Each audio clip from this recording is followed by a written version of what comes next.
Fala Câmara Entrevista, conversa com a vereadora Thelma Gobi. Ela aborda na tribuna livre da Câmara, entre outros assuntos, a agressão na educação no Brasil, na subnotificação que chega à Secretaria de Segurança Pública.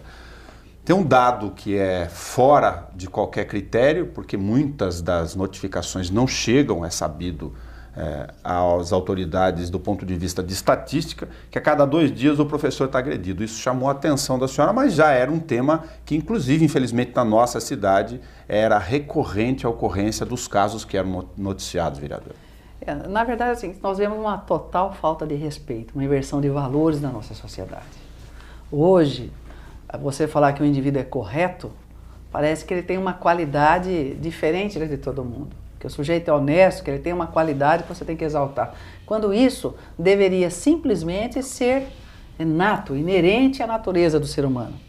E com essa inversão de valores, os professores também perderam o respeito da comunidade. Eles sofrem com a falta de respeito dessas crianças com os professores, eles sofrem com a falta de dinheiro.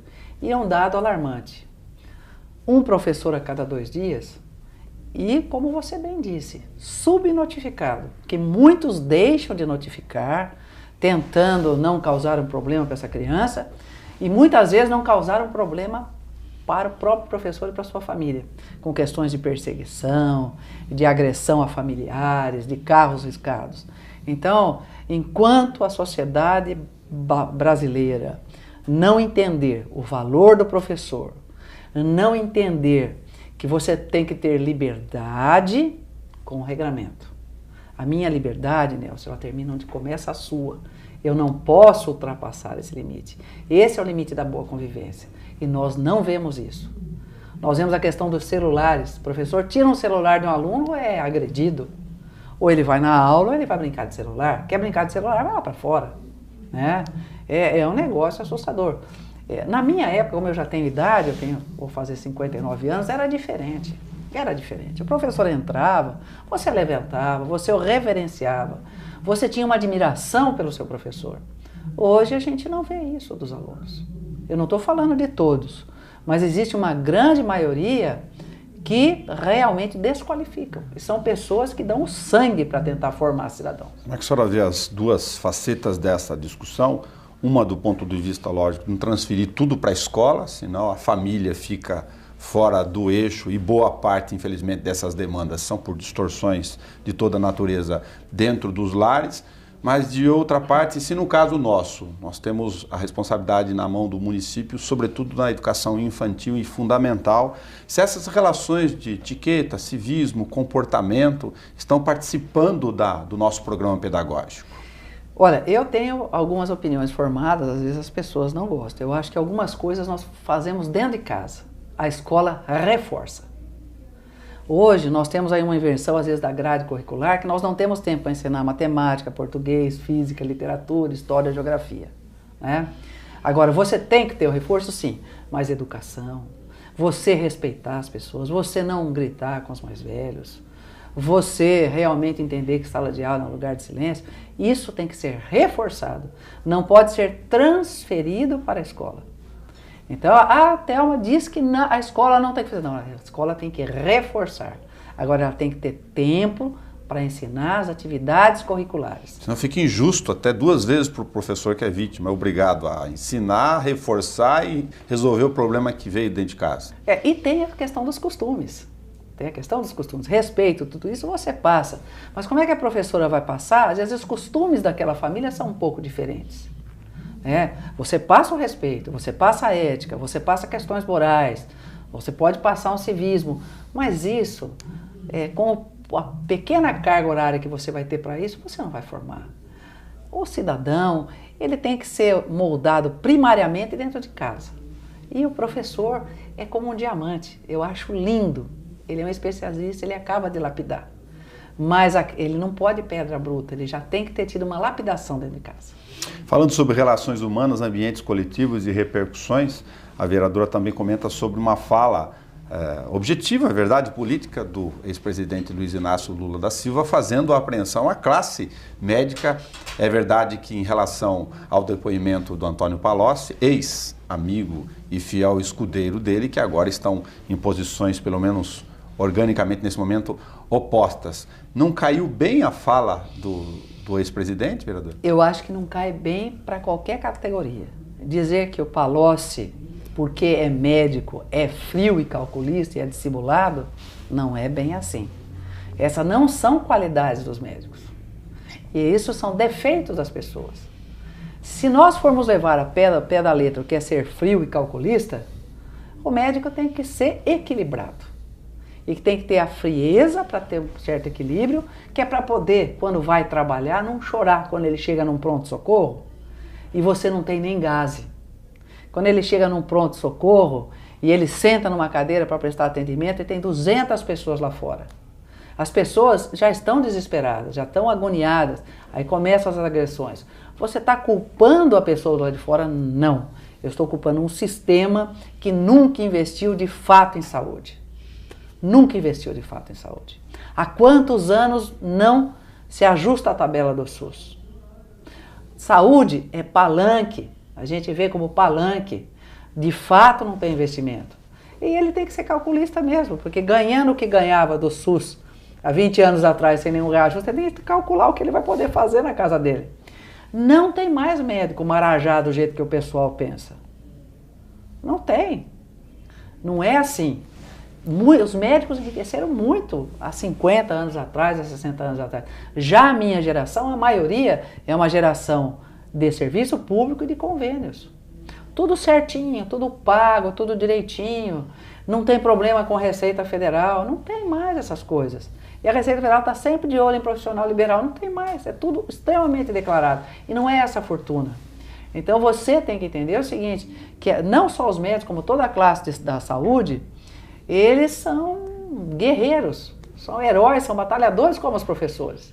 Chegam em condições inadmissíveis de trabalho. Doutora, aproveitando a citação da saúde, é inevitável aproveitar o tempo e conversar com a senhora um pouquinho sobre a questão do custeio do hospital de base. A senhora está bastante preocupada, a cidade está bastante preocupada com esse desafio gigantesco, para quem não entende de gerenciamento hospitalar, de custeio de uma rede, de assumir inteiro um hospital de mais de 200 leitos, com promessas, enfim, de repartições de obrigações, ao custo, hoje ao pé da letra, eu acho até que é um pouco mais de 8 milhões e meio de reais. Mês. O município consegue absorver isso? Olha, nós esperamos que sim. Houve até por parte da Comissão de Saúde a chamada do secretário municipal de saúde para que ele colocasse de onde viriam os custeios. É um secretário inteligente, isso eu tenho que dizer abertamente, mas a gente vê e me preocupa que alguns dos pontos referenciados para o custeio são assim, com a arrecadação do ISS dos cartões de crédito, que ficarão no local de origem. Sabemos que já existe um questionamento lá em Brasília tentando mudar. Eu acho que não vai mudar, mas existe. E a gente não sabe o que vai acontecer. Com a reclassificação do hospital de base para o hospital escola. Que depende de terceiros. Isso, depende de terceiros. Com o dinheiro que a Uninove vai colocar, que demoram 6 anos para chegar na sua taxa cheia. Então, muitos dos recursos são com EC. Né? E eu digo o seguinte, que o grande problema da nossa legislação é o mais, entretanto, porém, todavia. Então, aí nós temos mais, entretanto, porém, todavia. Se não vier, nós estamos lascados.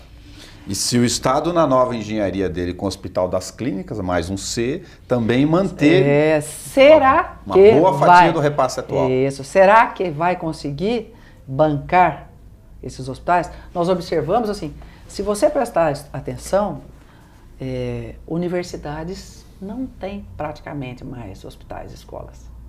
No estado de São Paulo, o único hospital-escola que se mantém é o Hospital Universitário da USP, lá na cidade universitária, porque o Hospital de Clínicas, o INCOR, são todos subsidiados do SUS e com aportes de dinheiro de outras entidades. Então o Estado está tirando esse peso econômico que ele não está conseguindo bancar.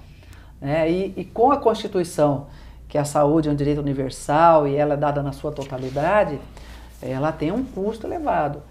Hoje, o que também me preocupa é que nós observamos aí que todos acham que é um hospital municipal. É um hospital público, de portas abertas para toda a região, gerido pelo município.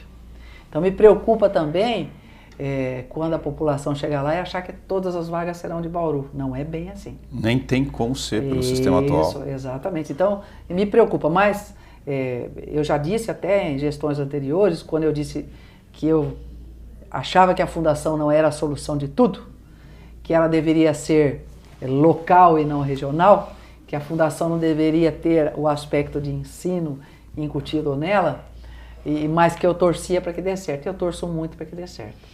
Está em movimento ainda essa segunda discussão de municipalizar a fundação, pela questão de contratação de serviços, e também com a outra porta para ser COS, outro formato jurídico, para mudar e poder abraçar essa questão do pacote do hospital de base. Isso. Na realidade, pela fundação, todo pagamento entra na lei de responsabilidade fiscal, né? E isso está travando um pouco o município. Então, e existe uma preocupação que alguns lugares, como Pederneiras, já fechou a UPA, e alguns outros lugares estão fechando ou diminuindo. Mas a fundação, a gestão está aqui na nossa cidade. Então, nós temos uma preocupação, se alguém ficar inadimplente, primeiro a fundação será cobrada. Como o seu sócio majoritário é a cidade de Bauru... É parecido com o caso da Coab. Isso. Você cobra o majoritário e depois tem que fazer uma ação regressa. Então isso nos preocupa. Então antes que isso crie alguns vultos, eu particularmente acho interessante que ela seja local.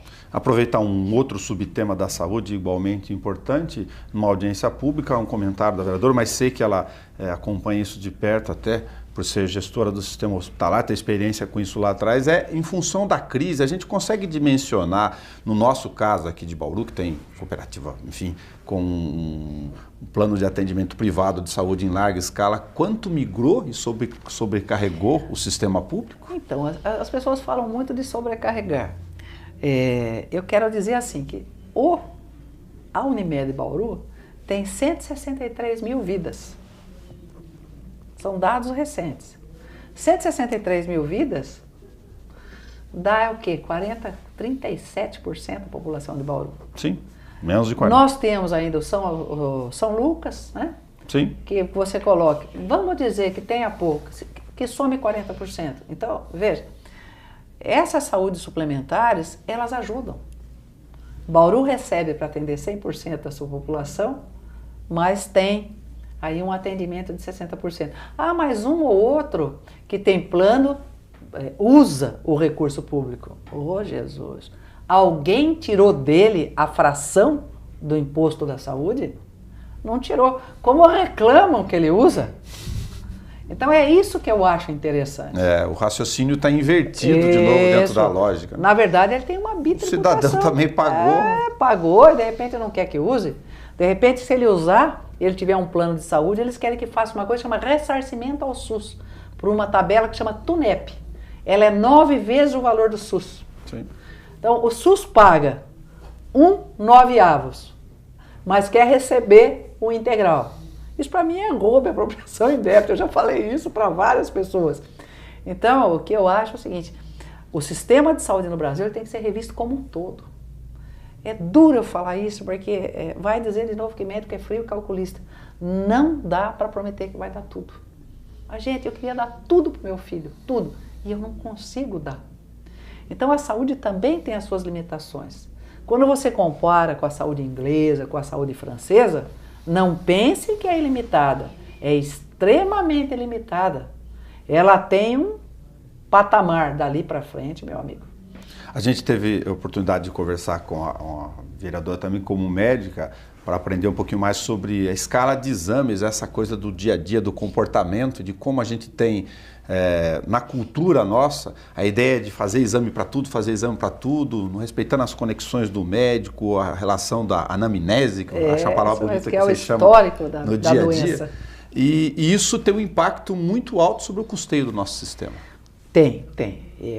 Os dados mostram que aproximadamente de 30% a 35% das pessoas que fazem exames não vão nem retirar o resultado.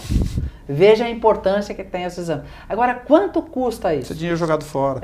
E a judicialização da saúde com medicamentos que são experimentais aí fora e são trazidos a preço de ouro para os brasileiros tomarem. Então a gente precisa, nós temos que ver isso. Nós somos extremamente sentimentais. Se você pegar o alemão, o inglês, o americano, eles são extremamente racionais. Isso é bom. Isso tem eficácia, isso tem comprovação. Vai em frente. Isso não tem eficácia, então não é para acontecer. Né? E aqui no Brasil, se não acontecer, vão dizer que você deixou a pessoa sem assistência e tudo mais. Então precisa melhorar a cultura, precisa melhorar a conexão do judiciário com a área de saúde, para que eles tenham o subsídio de que aquilo que está sendo prescrito não vai salvar a vida de uma pessoa. Mas é um dinheiro que poderia estar sendo empregado para salvar a vida de milhares de pessoas. Vereador Thelma Golbi, muito obrigado. É sempre um aprendizado poder discutir esses temas que envolvem todas as pessoas que estão do lado de lá. Eu que agradeço. Muito obrigado. Até o nosso próximo Fala Câmara Entrevista. Você tem este programa na Rádio Câmara, na TV Câmara e também no YouTube inteirinho, só TV Câmara, digitar em vídeos, que você terá esta plataforma para assistir a hora que você quiser.